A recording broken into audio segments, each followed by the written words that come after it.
Hello traders, welcome to this trade secret tutorial on stop loss management. So today we're going to have a quick look at the initial setting of stop losses, the importance of getting to break even, how to do so, and then trailing stop losses after that point. So initial setting of stop losses.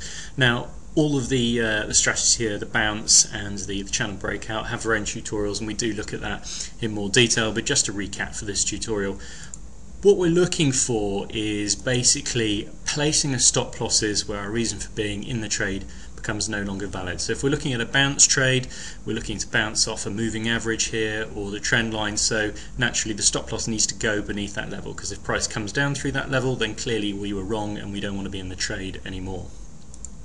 Similarly, if we're looking at a channel breakout, well, if price comes beneath our channel, then our reason for being in that trade is wrong as well. So that's a good mantra. It's like stop goes where reason for being in the trade is no longer valid. So getting to break even. Number one rule, don't lose money. The number one trading rule is protect your capital, because basically if you don't have any capital, you're not going to be doing any trading. We need to get the stop loss to break even as soon as it's safe to do so, but we certainly don't want to rush things. And when we do move it, we want to move from our original stop loss position to break even in one move. We don't really want to do it in a series of small moves, because what really happens is you just end up taking a series of little losses. I'll sort of explain a little bit about that why. So try and do it in one move when it's safe to do so. So let's have a look at getting to break even. So we've just got our trendline bounce example, we've got our entry point, we've got our initial stop loss, and we can see that we've got a move away from our trade entry point here, so a move in our favor for the trade. And it's tempting to move the stop loss as soon as we've got there, but what tends to happen is sometimes you'll get a natural retracement, and obviously if we'd moved to break even straight away, we'd be out for negligible profit or maybe a small loss, and that's just really frustrating. So that's a bit tight to do it. Similarly, there's no point moving the stop loss up halfway, because we don't know how far back in that might retrace, so you're probably just going to take a really annoying small loss, and that's just going to be a bit frustrating. So if we move down into the example, sort of phase 2, yeah, we've had our retracement, now we've had a move back away.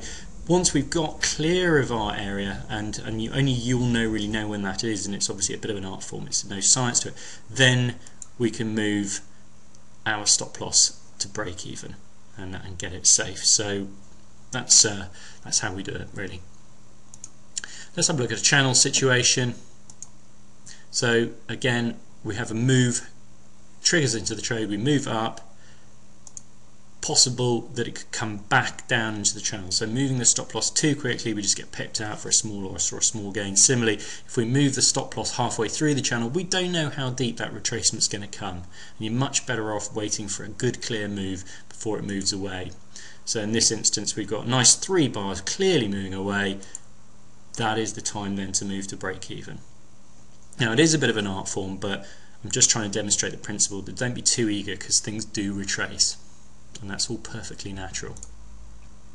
So trailing stops after reaching break even, number of strategies we can use here. I'm going to look at a few, couple of them mechanical, some of them a bit more open to interpretation. The first one of the mechanical ones is looking at a close beneath the high bar low, a 2-up day trailing, and obviously the shorts will be reversing those. Then slightly more subjective, trailing behind trend lines, new support levels or moving averages, price action, which is probably my personal favourite, and then obviously we can use any combination of the above. So let's have a look at the close beneath the low of the high bar, and what we're looking for is the bar that's making the highest point at the moment. So currently that's this bar here, and we'll just call that the high point bar. Then what happens is the next bar, we have a little close, and it's beneath the low of that bar, and that's a bit of a reversal situation whenever we have a close beneath the low of that high testing bar. So it's not a high testing bar, it's the high point bar, the bar that makes the highest point. And what we would do then is move our stop loss immediately beneath that bar. So quite mechanical, there's no real room for getting it wrong here. It is what it is. Let's look at the 2-up day trading stop. So bounce situation, for example, entry, initial stop loss. We get good move away, we move our stop loss to break even, then what we get is 2 back-to-back buyer days or up days, and if this was obviously a short situation, then we're looking for 2 seller days. And what we do then is we just move the stop loss under the second day when there are 2 consecutive buyer days, because what we're trying to do is leverage the psychology here. It's 2 buyer days, it's obviously very bullish sentiment at that time, and we want to try and lock in as much profit as possible. So those are 2 mechanical strategies that we've looked at. So slightly less mechanical, but still reasonably mechanical, is trailing the stop along a trend line. So we've got a current stop at break even here, and then what we can do is identify the next bounce on the trend line, and we just move the stop loss to cup that under that, and obviously we keep doing that as long as we get bounces along the trend line. So this is what I tend to use more often. It's actually price action, just reading the bars themselves. So in this example, we've got a bounce, we've got into the trade on the bounce, we're at break even at the moment, and then we have a good move away, and then suddenly the next bar we get a thumping high test bar. You can see we opened low, got all the way up and closed all the way down. Very bearish bar, and immediately when we see that, we should move our stop loss straight away bang underneath. That's what I would do. Okay. In the other example, what we've got here is the same situation, but rather than a low test bar, sorry, a high test bar, we've actually just got a bearish engulfing bar. Now you can have a look at the other tutorial on price action for a little bit more explanation about low test bars or bearish engulfing bars, but these are commonly accepted reversal bar situations. So we've got basically a close beneath this bar. This second bar is totally enveloping that bar, and that's a real reversal bar, and it's known as the bearish engulfing bar. The opposite to that, obviously, in a downtrend would be a bullish engulfing bar. So in summary, the appropriate placement for a stop loss entering the trade is most important. Get it right from the start, and you'll have fewer problems. If you start off on the wrong foot, then you're going to be suffering psychology and stress to move the stop loss, and it's just going to interfere. Getting to break even is the key to successful trading.